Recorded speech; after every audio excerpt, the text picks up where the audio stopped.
Vamos falar um pouco sobre a palavra de Deus nesse tempo. Hoje a ceia do Senhor, ainda temos a celebração da ceia, e eu quero compartilhar uma palavra que Deus colocou no meu coração esses dias. Sexta-feira eu falei um pouquinho sobre isso aqui na consagração, tive oportunidade.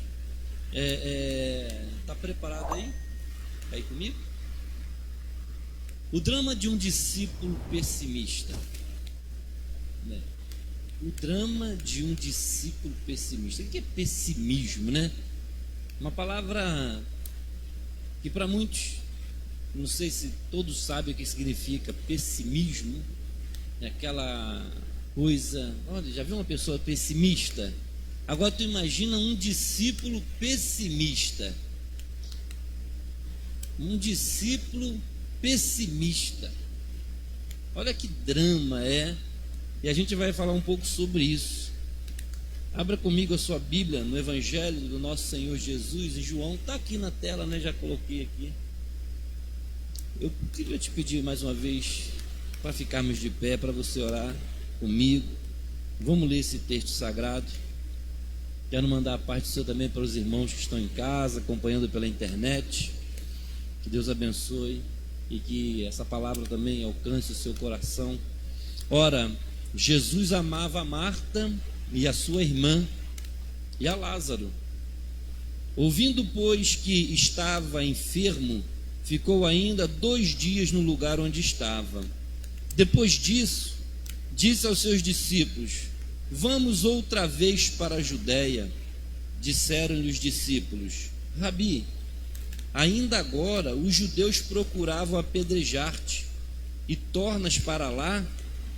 Verso 16: disse, pois, Tomé, chamado Dídimo, aos discípulos, aos condiscípulos: vamos nós também para morrer com ele. Feche os seus olhos, ore por mim. Pai, no nome de Jesus, nós estamos reunidos nessa noite, Senhor, para te louvar e te adorar, bendizer o santo nome do Senhor. E nesse momento, Senhor, é nos dado a oportunidade de falar sobre a tua palavra, trazer, ó Deus, algo para que possa edificar a nossa vida. A tua palavra, ó Deus, possa encontrar os corações como uma boa terra, que todo pensamento, toda mente esteja cativo a obedecer a tua palavra. Derrama sobre nós nessa noite, ó Deus, uma revelação sobrenatural. Que o Senhor nos encoraje, que o Senhor nos ensine. Tenha misericórdia de mim, ajuda-me, Senhor, a cumprir a obra do ministério. Que o Senhor nos dê graça, nos dê direção, e que todos os ouvintes aqui no templo e aqueles que estão pela internet ou que posteriormente ouvirão essa pregação possam ser alcançados, ó Pai, para a glória do teu nome. Que a tua palavra cumpra o propósito para o qual ela foi enviada, em nome de Jesus. Você pode dizer um amém? O pessimista tem uma... Pode sentar, desculpa. Obrigado. O pessimista tem uma tendência para ver e julgar as coisas pelo lado mais desfavorável. Aquela pessoa que tem uma disposição de que sempre espera pelo pior. Sempre. Pessimista, você convida ele para fazer alguma coisa, ele sempre fala: mas tem sempre um mais, né? É sempre um mais. Mas sei não, pode acontecer isso, vai chover, vai cair canivete, vamos lá no grupo, não, estou olhando aqui, parece que vai chover, né? Vamos lá no evangelismo, não, aquela rua ali é muito perigosa, vamos fazer assim, não. Então o pessimista, ele vai sempre olhar para o lado trágico da coisa. Nós lemos um texto sagrado, né, sobre a personalidade de Tomé. O que acontece? Tomé aparece na Bíblia como sendo essa pessoa de extremos. Ele demonstrava ao mesmo tempo, sabe, uma insegurança, um pessimismo, mas também uma enorme devoção a Deus. Mas a vida de Tomé é marcada por alguns momentos onde ele estava do lado de Jesus, fazia parte do grupo dos 12. Mas de repente ele soltava umas pérolas. A gente vai ver isso. Fica bastante claro nessa narrativa. Olha, A história todo mundo conhece. Lázaro adoeceu. O Senhor já tinha falado: olha, não é morte, Lázaro está dormindo. E passaram-se alguns dias, e diz o texto sagrado que Jesus falou: vamos voltar para Jerusalém, lá na Judéia, né? Vamos voltar para a Judéia para ver, porque Lázaro era um amigo de Jesus. Jesus até chorou quando ele chega diante daquele lugar e vê que Lázaro já estava morto há 4 dias. Ele sabia que Lázaro ia ressuscitar, mas aquela coisa que a gente fala sobre o sentimento, Jesus era humano, embora Deus, ele era 100% homem. Ele tinha um relacionamento de amizade profunda com Maria, com Marta, com Lázaro, e ele, mesmo sabendo que ele ia ressuscitar, ele chorou. Mas antes deles voltarem, eles já tinham saído de lá debaixo de ameaça. Diz o texto sagrado que eles falaram que iriam apedrejar Jesus. Eles iriam pegar e já estavam tramando para matar a Jesus. E Jesus fala: vamos voltar. Aí o Tomé, pessimista como era, fala: vamos voltar para morrer com ele, né? Fazer o quê? A gente vai tudo morrer. Tipo assim, é melhor a gente não voltar, né? Se a gente vai voltar, a gente vai morrer. Esse texto, ele traz essa ideia. Na ocasião, era isso que estava acontecendo. Lázaro morto, eles sob ameaça de apedrejamento. Tomé faz essa declaração: vamos também nós para morrer com ele. Alguns estudiosos falam que também, né, na outra ponta da ideia, e Tomé estava disposto a morrer, como Pedro também falou: não, ninguém vai te matar não, eu vou passar por cima de todo mundo, né? Mas foi isso que aconteceu lá na noite que pegaram Jesus. Nem Pedro, que negou, e nem Tomé está na cena. Não, mas cadê os homens que falou que ia morrer? Tomé, ele não está falando aqui que ele tinha disposição para morrer, não. Ele estava mesmo olhando com aquela visão: se a gente voltar vai dar ruim, eles vão pegar a gente, vão matar a gente. Já que é para voltar, então vamos voltar todo mundo para morrer com ele. Veja que essa declaração expressa muito bem o seu desânimo, o seu pessimismo. Gente, eles estavam andando com Jesus, vendo os milagres, a autoridade, o poder de Jesus, mas ainda tinha no coração: sabe, vai dar ruim, esse negócio vai dar errado, esse negócio de ser crente, isso não, olha, está acontecendo muita coisa ruim com a gente. Nós tivemos que fugir lá da Judéia porque eles queriam apedrejar a gente. Agora vamos voltar para lá, a gente vai morrer. Quantas das vezes, querido, você deixa de avançar porque o pessimismo é muito forte dentro de nós? Quantas vezes você deixou de fazer o que precisava ser feito? E eu digo, né, na sua vida pessoal, mas também na vida, no reino de Deus. Quantas vezes você teve a oportunidade de falar para Jesus, mas vem lá dentro do seu coração esse sentimento de desânimo, de pessimismo: eu vou lá para quê? Ninguém vai me ouvir, vou perder meu tempo. Quantas das vezes você deixou de fazer algo para Deus por causa do desânimo, da dúvida? Isso tem mais a ver com pessimismo. Não é aquela pessoa que fala: não, vamos lá, vamos fazer a obra de Deus, vamos lá, vamos voltar, vamos orar por Lázaro. Não, ele falou: vamos lá, né, vamos morrer. Ele podia falar: olha, Jesus já tinha falado, olha, ele não vai morrer, Lázaro está dormindo. Você lê todo o contexto, você vai ver que Jesus fala para eles: olha, não é para a morte, ele está dormindo. Então, Tomé, corajoso, né? Ele falou: não, vamos lá resolver logo isso, a gente já desperta dentro do sono, e jamais um milagre vai acontecer mesmo, Deus é todo poderoso, ninguém vai pegar a gente está com todo poderoso. Não, veio, né, a primeira coisa que veio na mente dele é o quê? A tragédia, vai dar ruim. Pessimismo, querido, é muito ruim. Imagina o drama de uma pessoa que anda com o Deus Todo-Poderoso, mas que só consegue enxergar a tragédia. Não consegue enxergar vitória lá no que você está fazendo para Deus. Essa declaração expressa isso. Mais tarde, Tomé então demonstrou, né, a dúvida acerca também do ensino. Olha que outro momento. Jesus conversando com os discípulos, falando sobre a vida no reino, sobre o caminho que leva para o Pai, e revelando assim o seu projeto espiritual, falando sobre tudo aquilo que eles precisavam fazer e que eles já sabiam, porque eles estavam já nesse caminho. E Tomé, mais uma vez, surge lá em João capítulo 14, verso 5, disse-lhe Tomé: Senhor, nós não sabemos para onde vais, como podemos saber o caminho? Olha que Jesus, eles estavam no caminho, eles estavam com Jesus, andando com Jesus, e Jesus falando: olha, vocês já sabem o caminho, vocês sabem o que vai acontecer. E Tomé ainda era aquele discípulo cheio de dúvida, aquele discípulo que olha para Jesus e fala: não, Senhor, a gente não sabe para onde você vai, como é que a gente vai saber o caminho?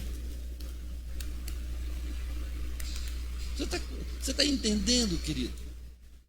É o tipo de discípulo que está vivendo um drama dentro da igreja, que a gente está falando todo dia, ensinando que Jesus é o caminho, que o que você precisa fazer para trilhar nesse caminho, e de repente essa pessoa vira para você e fala: pastor, mas eu não sei o que eu vou fazer.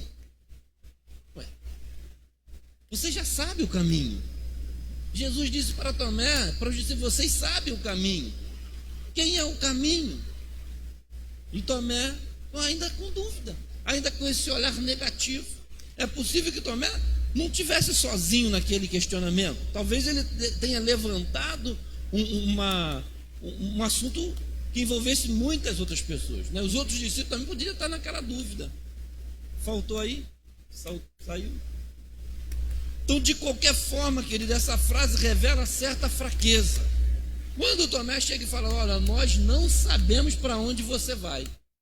Jesus já tinha falado tantas e tantas vezes que o Filho do Homem iria passar, sabe, por perseguições, iria morrer, iria ressuscitar. E Tomé ainda diz: nós não sabemos. E Jesus logo adverte ele, né, enquanto confrontando ele, né, no versículo seguinte diz: eu sou o caminho, a verdade e a vida, né? João 14, verso 6. Então, querido, quem é o caminho? O caminho é Jesus. Como assim, Tomé?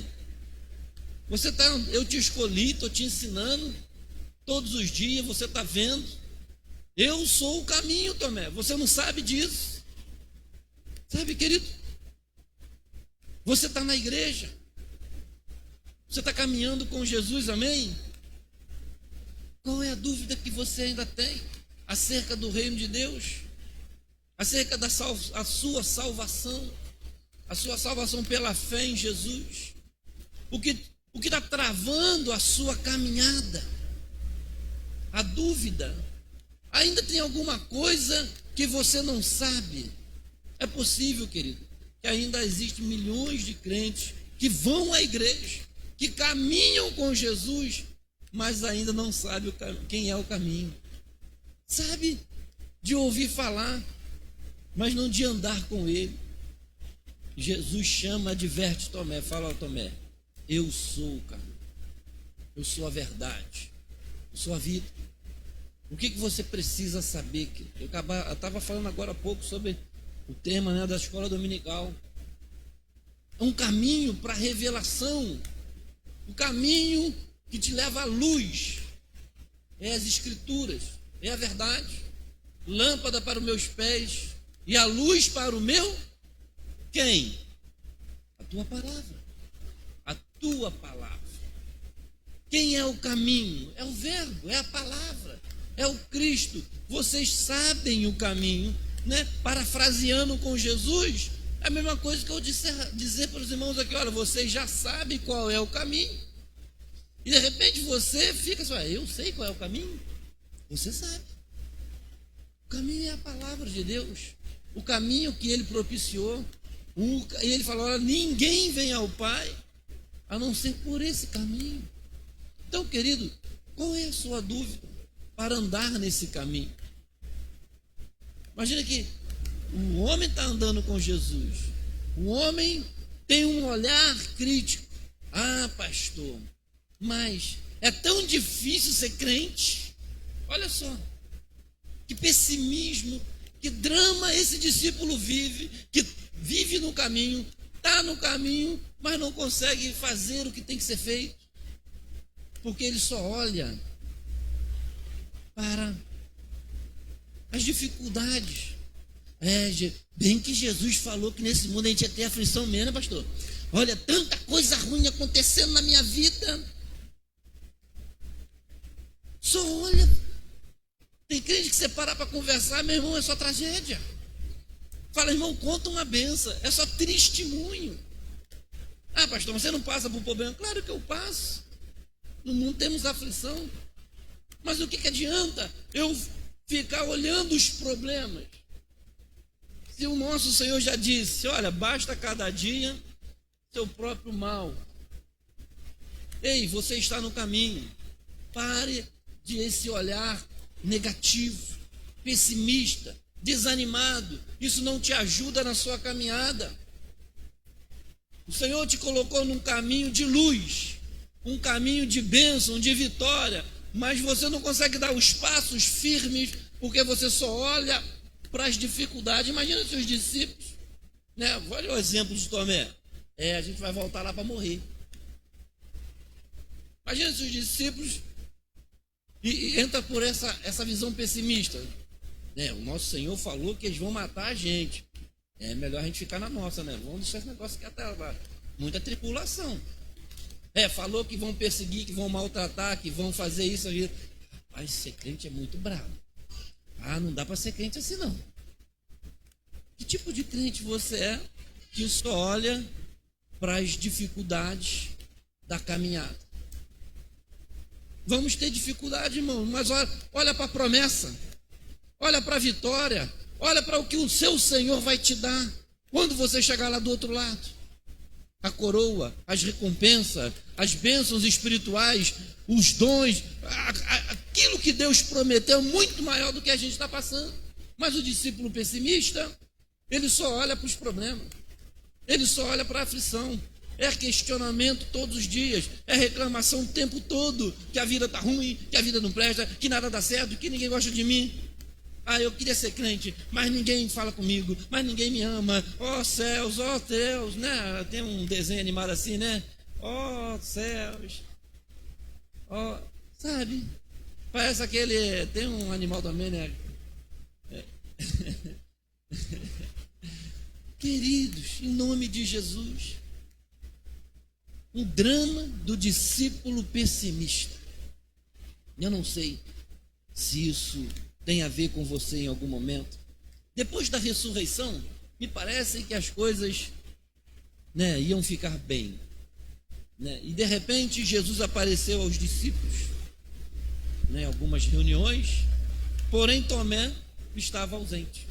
Mais uma vez, o nosso irmão Tomé aparece em cena. Os irmãos reunidos depois da ressurreição, porque existia uma expectativa da descida do Espírito Santo, o Senhor falou: olha, fique em Jerusalém até que do alto sejais revestido de poder, e eu enviarei o outro Consolador. Então eles não sabiam o que iria acontecer, como hoje nós vivemos debaixo de uma expectativa da eminência da... Não acreditou na palavra das mulheres, não acreditou na palavra dos discípulos, Pedro, Tiago, de João e da outra turma toda. Ele falou: olha, eu não acredito. Tomé, nós vimos, ele chegou lá na casa, entrou, Ele apareceu, ele ressuscitou. Tomé disse: é muito pessimismo. É muito, sabe? Não, eu não acredito. Eu só vou acreditar se eu tocar. Sabe, querido? E a gente sabe que o texto continua dizendo que Jesus então aparece uma semana depois, né, na outra reunião lá, 8 dias depois. Eles estão novamente reunidos naquela casa e Jesus aparece no meio deles, diz: a paz seja convosco. E Jesus vai direto em Tomé. Vai lá, Tomé, olha só. E Tomé então tem aquele constrangimento, mas ele reconhece e diz: Senhor meu, Deus meu. E ele se prostra e adora Jesus. E Jesus então, né, fala: você está falando isso porque você está me vendo, mas mais bem-aventurados são aqueles que não viram e creram. Somos nós. Sabe, querido, nós vivemos pela fé. O pessimismo vai te atrapalhar, porque você não vai ver muita coisa, mas você precisa crer. Você não vai ver muita coisa com os seus olhos carnais. Será que Deus está fazendo alguma coisa lá no nosso grupo? Você precisa crer. Muito mais do que ver o que Deus está fazendo na sua casa, na sua família. Você é um discípulo de Jesus, você tem que se acostumar a crer no que a palavra diz. Pastor, mas eu não estou vendo nada acontecer. Confia no Senhor. Ele não te prometeu? Ele não prometeu na sua palavra? Ele é fiel para cumprir. Veja que Tomé, querido, tem pouca coisa na Bíblia falando sobre Tomé. Essas 3 passagens são as mais que evidenciam, né? Além da cultura, da história da igreja, né? Vamos dizer assim, da tradição da igreja, que diz que Tomé, ele termina os seus últimos da sua vida, ele é um mártir, pregando lá na Síria, naquela região da Índia e da Síria. Ele vai viajar para aquelas regiões e abrir igrejas por lá. A tradição da igreja conta isso. Mas veja bem, querido, ele ficou com esse estigma, ele ficou com essa marca, né, de um crente incrédulo. E Jesus chama ele a responsabilidade e diz: Tomé, seja crente e não incrédulo. Essa palavra é uma lição para nós. Seja crente, querido, não incrédulo. Você precisa crer na Bíblia. Muitas das vezes nós somos desafiados pela palavra de Deus, que nos confronta os nossos hábitos, confronta os nossos comportamentos, confronta as nossas atitudes. E muitas vezes a gente duvida. A gente prefere esse olhar pessimista, esse olhar desanimador. Quando a Bíblia manda você tomar uma posição e você fala: pastor, mas isso aí é muito difícil, não sei se eu vou conseguir. Ei, você não deu nem o primeiro passo na direção que Deus está mandando, e você já diz para o seu discipulador, para o seu líder, para o seu pastor, que você já não vai conseguir. Pastor, não sei, né? Isso aí é muito difícil, eu não vou conseguir. Para com isso em nome de Jesus. A gente vive pela fé, a gente confia em Deus, a gente não confia na nossa força, na nossa habilidade. É lógico, a gente vai falar agora, para a gente concluir por causa da ceia do Senhor, sobre 5 passos para você se livrar do pessimismo. É pena que o projetor não está funcionando, não conseguiu mais. 5 passos, querido. Anote aí, depois eu vou te mandar os slides da mensagem. Mas 5 passos para você se livrar do pessimismo. Sabe, isso não é receita de bolo não, né? Porque às vezes a pessoa fala: então quer dizer, se eu fizesse 5 passos eu nunca mais vou ser pessimista? Você precisa ter atitude, porque tem a ver com a fé. E a fé sem obra, ela é o quê? É morta em si mesmo. Eu não posso dizer para você que eu acredito se eu não faço. Esse foi um dos grandes dilemas, né, da carta de Tiago. Ele fala: olha, me mostra a sua fé sem as obras. Porque Paulo falava muito sobre isso, né? Nós somos salvos pela fé, não pelas obras. Porque se alguém fosse salvo pelas obras, poderia se gloriar. Porque eu oro mais, eu jejuo mais, eu subo mais um monte, eu me consagro mais, eu evangelizo mais, então eu vou ser salvo e você não vai. Você não faz nada. Você não vai ser salvo, você não faz nada. Eu não oro, eu não vejo você orando, eu não vejo você jejuando, eu não vejo você fazendo nada. Então a salvação não é pela obra, para que ninguém se glorie. Mas aí Tiago, ele fala assim, então me mostra a sua fé sem obra. Porque se você crê, você faz. Se você acredita, você vai. Se você confia, você entrega. Se você crê, se você tem fé, você obedece.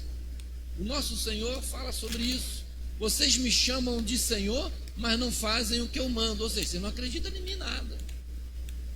Se você está andando com Deus, você tem que confiar nele e obedecer a palavra dele. Pastor, mas esse é muito o pessimismo aí. Ei, você vive pela fé. Esquece o que pode dar errado. O que pode dar errado? Ah, não sei. Então, entrega no caminho ao Senhor, confia nele. Faça o que ele manda fazer. Primeiro passo, querido, para se livrar do pessimismo é reinterpretar o seu pensamento. Tem a ver com a renovação da mente. Tem a ver com, mudar a sua mente, a sua mentalidade, o que você pensa. Nós somos como uma esponja, sabe? Se a gente jogar água aqui e colocar uma esponja, ela vai absorver aquilo ali. Muitas vezes os nossos pensamentos estão muito ligados naquilo que a gente aprendeu na nossa história de vida, no nosso tempo, né? Lá, que tipo de amigo que você andava antes de ser crente, como foi a sua criação dentro de casa, quem te influenciou, né? Talvez você assiste muito determinado. Hoje em dia existem os influencers social, né? As redes sociais estão cheias de influenciadores. Um monte de gente que não teme a Deus, um monte de gente que não tem nada a ver com o reino de Deus, mas está influenciando os nossos filhos, os nossos jovens, os nossos irmãos, as nossas irmãs, que vivem ali sobre os conselhos de pessoas que não temem a Deus, que não tem nada a ver. E de repente, a mente dela só pensa nessas coisas. Aí você precisa, a primeira coisa para você mudar essa sua mentalidade pessimista é mudar o seu pensamento. O que você anda pensando? Filipenses capítulo 4, verso 8 diz: quanto aos mais irmãos, tudo que é verdadeiro, tudo que é honesto, tudo que é justo, tudo o que é puro, tudo o que é amável, tudo que é de boa fama, se há alguma virtude, se há algum louvor, nisso pensai. Se você só pensa em tragédia, se você só pensa em dificuldade, se você só pensa em coisa ruim, você tem que começar a pensar diferente. Pensai nas coisas que são de cima, onde Cristo está, e não nas da terra. Talvez, querido, o que te impede de se livrar do pessimismo é o seu pensamento. Você pensa muito, mas só pensa coisa errada. Talvez você esteja se alimentando de algo ruim. Que tipo de filme você assiste? Que tipo de jogo você joga? Que tipo de ambiente você frequenta? Quem são os seus melhores amigos? Quem são os seus conselheiros? Essas pessoas te influenciam e você pensa no que elas falam. Você medita na lei do Senhor. Se você medita na lei do Senhor, vai ser diferente. Você vai pensar nas coisas de Deus. Pastor, eu queria me livrar desse sentimento, eu não consigo, tudo que eu penso, só penso em coisa ruim. Então, a primeira coisa que você precisa acreditar, comece a se alimentar de coisas boas. Ao invés de você ver aquele filme de violência, aquele filme de terror, comece a ver filmes evangélicos, comece a ler a Bíblia, comece a pensar no céu. Primeira coisa, querido, reinterprete os seus pensamentos. Segunda coisa, afasta-se de pessoas que só reclamam. É isso. Você só anda com pessoa que só reclama. Talvez seja por isso que você esteja sendo influenciado com essa visão tão pessimista. Porque essa pessoa já está te influenciando. Uma pessoa que só reclama. Ah, minha vizinha só reclama. Mas todo dia você está lá na porta dela conversando com ela. E ela só reclama, só reclama, só reclama. Aí fala do país, fala do presidente, fala do governador, fala do prefeito, fala do pastor, fala do patrão, reclama do marido, reclama do filho, reclama de todo mundo. E você está ali, na tua mente, fica, nada presta, ninguém presta, todo mundo é ruim. Aí quando você é desafiado, não vou fazer nada, esse cara não presta. Eu não vou trabalhar lá, aquele lugar não presta. É bem que fulana falou que nada é bom. Para de andar com essas pessoas. Porque essas pessoas só reclamam. 1 Coríntios capítulo 10, verso 10. Não murmureis, como também alguns deles murmuraram e pereceram pelo destruidor. Paulo está fazendo menção aos crentes lá, ao povo de Israel que morreu no deserto. Porque eles saíram do Egito, né, em direção a Canaã. E nessa transição que levou 40 anos, eles viveram reclamando. Era uma murmuração. Reclamava de Deus, reclamava de Moisés, reclamava de Arão, reclamava de tudo. Nada estava bom. Então, querido, segunda coisa que você precisa fazer para se levar desse sentimento de pessimismo: parar de reclamar e de andar com quem reclama, com quem só vive murmurando. Ah, você é muito amigo de um murmurador? Cuidado. Você tem duas opções: ou você se afasta dele, ou você confronta ele e fala: irmão, para de murmurar. A Bíblia diz, mostra o versículo para ela, 1 Coríntios capítulo 10, 10. Para de murmurar, para de reclamar, deixa de ser uma pessoa que reclama de tudo. Nada está bom, nada presta. Isso, se você não tiver capacidade de confrontar essa pessoa para ajudá-la, se afaste dela, porque ela pode estar te influenciando errado, negativamente. Terceiro, querido, administre as expectativas. Sabe, esse sentimento ruim, pessimista, administre isso, porque você cria as expectativas. Eu sempre falo com as pessoas: olha, não crie expectativas sobre as pessoas, porque você tem que administrar esse sentimento. Porque às vezes você investe muito o seu coração nas pessoas. E se essas pessoas te decepcionarem, você pode ficar com essa visão pessimista. Ah, não vou ajudar mais ninguém. Ajudei fulano, viu o que ele fez comigo? Viu o que ela fez comigo? O que adianta a gente ajudar as pessoas? Aí você cria uma visão ruim de todo mundo. Tem aquela história que por causa de quem não presta, todo mundo paga? Só que a gente é diferente, a gente é igreja. A gente vai passar pelo que o nosso Senhor passou. Ele foi rejeitado, ele foi humilhado, falaram mal dele, vão fazer isso com a gente. E a gente não pode tratar os outros porque esses aqui fizeram maldade com a gente vai tratar todo mundo que vem para a igreja também dessa mesma maneira? Não. A gente vai cumprir o nosso ministério, a gente vai fazer o que tem que ser feito, a gente vai amar, a gente vai encorajar, mas nós temos que administrar as nossas expectativas, sabe? Lançando 1 Pedro capítulo 5, verso 7. 1 Pedro 5, 7. Diz o texto sagrado: lançando sobre ele toda a vossa ansiedade. Por quê? Porque ele tem cuidado de vós.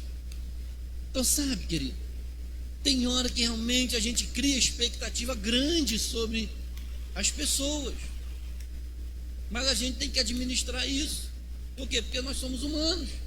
Essas pessoas podem nos decepcionar, e a gente não pode parar de fazer o que tem que ser feito porque alguém me abandonou, alguém me decepcionou.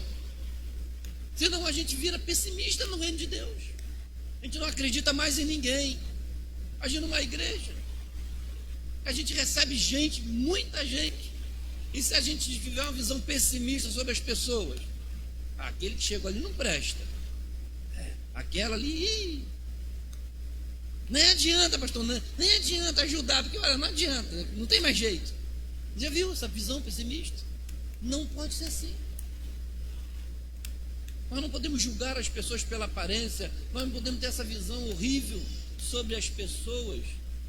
Porque a gente não quer que pensam de nós, a gente não pode pensar dos outros. Mas você sabe que dá problema. Dá problema. Meu irmão, até que você me prove o contrário, eu vou confiar em você.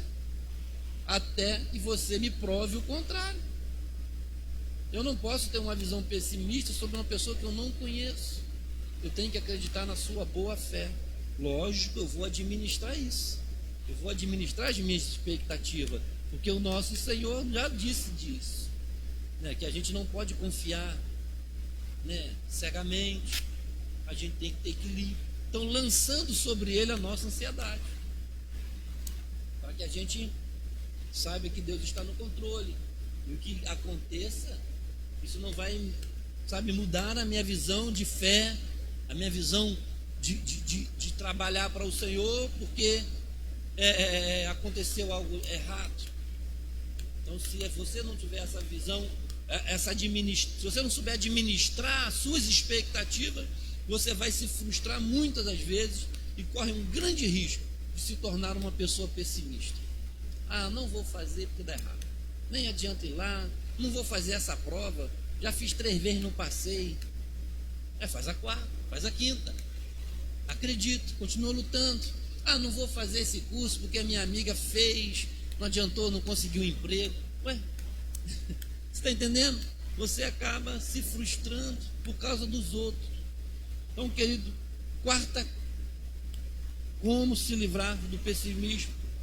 4ª coisa, expresse gratidão por tudo que Deus faz. Seja uma pessoa grata, sabe? A pessoa pessimista, ela não consegue ver os benefícios que ela tem.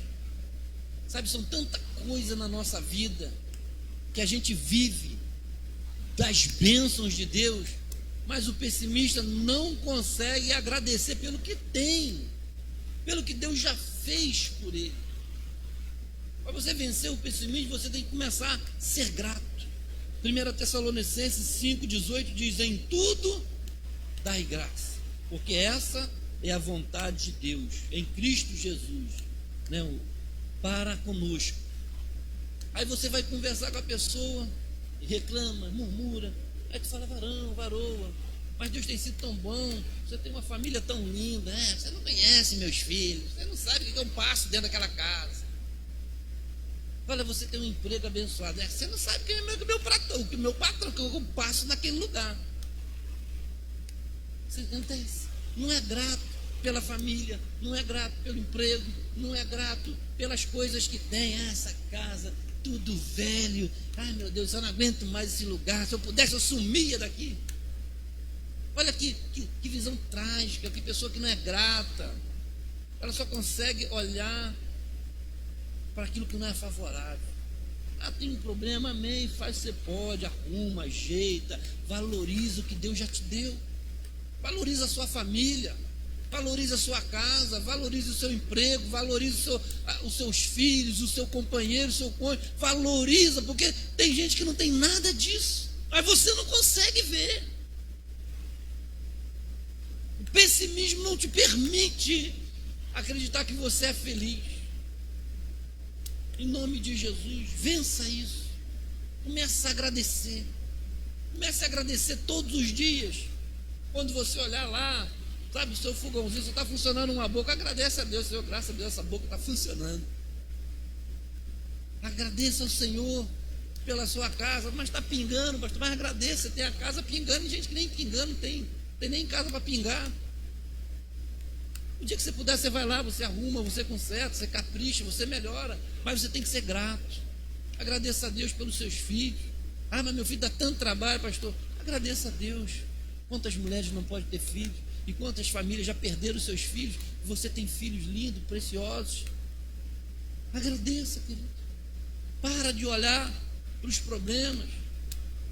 Você precisa agradecer a Deus. E por último, para a gente terminar, confie em suas capacidades.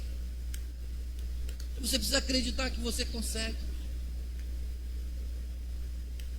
Você precisa acreditar que você pode fazer, porque a nossa força vem do Senhor, porque Deus é quem nos capacita. Isso não tem a ver no reino de Deus, querido, não tem muito a ver com habilidade, tem a ver com disponibilidade. Eu sempre falo isso. Se Deus te chamou, Ele vai te capacitar. Se Deus te chamou, Ele vai te ensinar, Ele vai te mostrar, Ele vai usar alguém para te ajudar. Se você está debaixo da direção de Deus, as coisas vão acontecer, você precisa acreditar. Olha o que Paulo escreveu para Timóteo, na segunda carta de Paulo a Timóteo, capítulo 1, versos 6 e verso 7.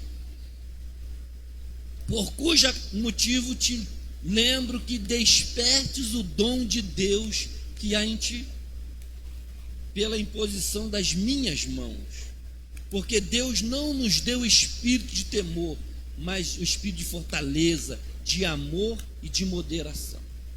Você tem que despertar, você tem que acreditar que se você está em Cristo, você pode fazer as obras que Ele fez. Se você está em Cristo, você pode ser feliz, você pode viver em vitória. Você precisa acreditar que Deus te deu autoridade. Você precisa acreditar no que Deus colocou em você. Ela lhe deu talento, Ele deu dom, Ele dá sabedoria, Ele dá autoridade.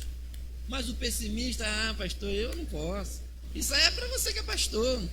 Isso aí é para o jovem lá, a Joyce que é líder. A Joyce pode, ela é líder. Olha, o dom que ela tem eu não tenho. Olha o dom que o irmão tem. Ei, Deus te deu dom, Deus te deu talento, mas muitas vezes você enterra. Você fala, eu não tenho capacidade. Lembra daquela passagem que a um Deus deu 5, a um Deus deu 4, Deus deu 3, Deus deu 2, a um deu 1 só. Ele era tão pessimista que ele falou, o que eu vou fazer com um talento? Para que me serve um talento? Eu vou guardar isso aqui, depois eu devolvo. Sabe, querido, eu não sei qual é a sua expectativa no reino de Deus. Talvez você fale, eu sou crente de banco. Crente de banco é parafuso, é prego. Você não é crente de banco. Você é membro do corpo de Cristo. É sobre isso que a gente fala hoje na ceia do Senhor. Sabe, tudo que você precisa ter um olhar mais otimista na obra de Deus. Um olhar de quem vive pela fé. Um olhar de quem acredita naquilo que Deus falou que tem para nós. Mas muitas vezes nós somos esse discípulo confuso, esse discípulo, sabe, pessimista, que tudo que Deus coloca de desafio para nós, na nossa casa, na igreja, a gente sempre olha, mas eu não sei, mas eu não posso, isso não é para mim, isso aí é aqueles homens importantes, eles que podem fazer isso, não, quem que sou eu para fazer isso na igreja? Quem que sou eu para fazer isso? Para com esse olhar. Deus te deu dom, Deus te deu talento. Acredite no que Deus te deu, a sua habilidade. Use isso em seu favor. Use isso para glorificar a Deus. Use isso para exaltar e glorificar o nome de Deus. Se livre desse pessimismo. Tomé ficou com esse estigma. Foi repreendido pelo Senhor. Duvidou da capacidade de Cristo. E ficou marcado como um homem incrédulo. Mas você não precisa disso. Isso ficou registrado para nós. Sabe, poucas passagens da vida de Tomé, embora ele tenha vencido. Eu acredito que Tomé superou isso, porque depois, quando ele tem a revelação, ele fala, Senhor meu, Deus meu, ele se torna um grande homem. Talvez seja hoje um dia que Deus te trouxe aqui para te dizer, você pode vencer esse pessimismo. Você pode andar em vitória. Você pode andar em fé. Você precisa tomar esses passos, esses cuidados, sabe? De observar a lei do Senhor, de filtrar as coisas que você tem ouvido, assistido, as pessoas com quem você conversa, com quem você anda. Sabe, se afaste de pessoas que reclamam de tudo, que murmuram. Você precisa tomar atitude. Se você é uma pessoa muito pessimista, cuidado. Você pode estar andando por um caminho esquisito, porque a gente vive pela fé. A gente precisa acreditar que Deus nos usa, que Deus nos capacita. Eu quero te convidar a ficar de pé nesse momento, para nós celebrarmos a ceia do Senhor.